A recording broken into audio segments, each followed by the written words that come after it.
Welcome to Thiruvarur சமையல். இன்றைக்கி நம்ம சேனலில் ஒரு ரெஃப்ரெஷிங்கான மசாலா டீ எப்படி பண்ணுறதுன்னு பார்க்கலாம். டெய்லி ஒரே மாதிரி டீ போடுறதுக்கு பதிலாக ஒரு தடவை உங்கள் வீட்டில் இந்த மாதிரி டீ போட்டு பாருங்கள், ரொம்ப நல்லாயிருக்கும். இப்போ நம்ம ரெசிபிக்குள்ளே போகலாம்.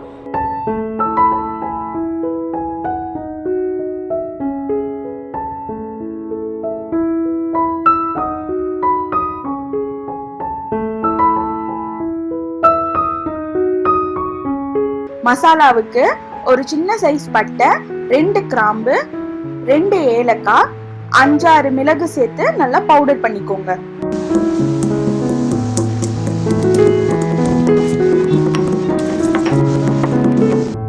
லைட்டா பவுடர் ஆன உடனே ஒரு சின்ன சைஸ் இஞ்சியும் சேர்த்து தட்டிக்கோங்க.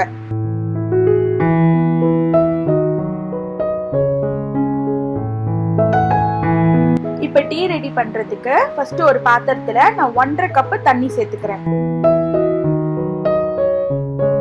இந்த தண்ணியோட இந்த மசாலா பவுடரையும் சேர்த்து நல்லா கொதிக்க விடுங்க.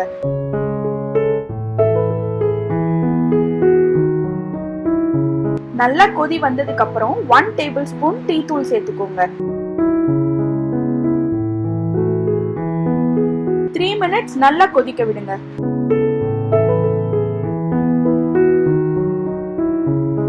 3 மினிட்ஸ் கழிச்சு 1 கப் பால் சேர்த்துக்கோங்க.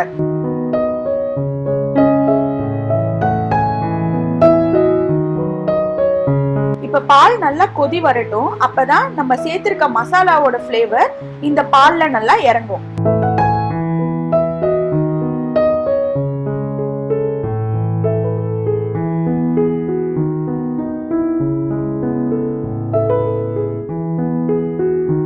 இப்ப நம்ம சுகர் ஆட் பண்ணிக்கலாம்.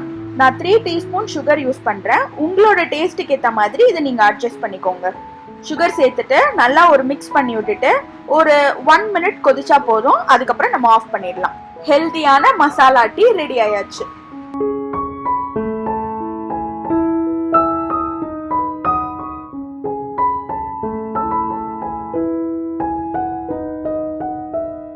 இந்த டீயில் நம்ம எல்லா ஸ்பைசஸும் போட்டிருக்கிறதுனால ரொம்பவே வாசனையாக இருக்கும். நெக்ஸ்ட் டைம் வீட்டுக்கு விருந்தாளிங்க வரும்போது இந்த மாதிரி ஒரு டீ செஞ்சு கொடுங்க, அவங்களுக்கும் ரொம்ப பிடிக்கும். இந்த வீடியோ உங்களுக்கு பிடிச்சிருந்தா லைக் பண்ணுங்கள், ஷேர் பண்ணுங்கள், மறக்காமல் சப்ஸ்கிரைப் பண்ணுங்கள்.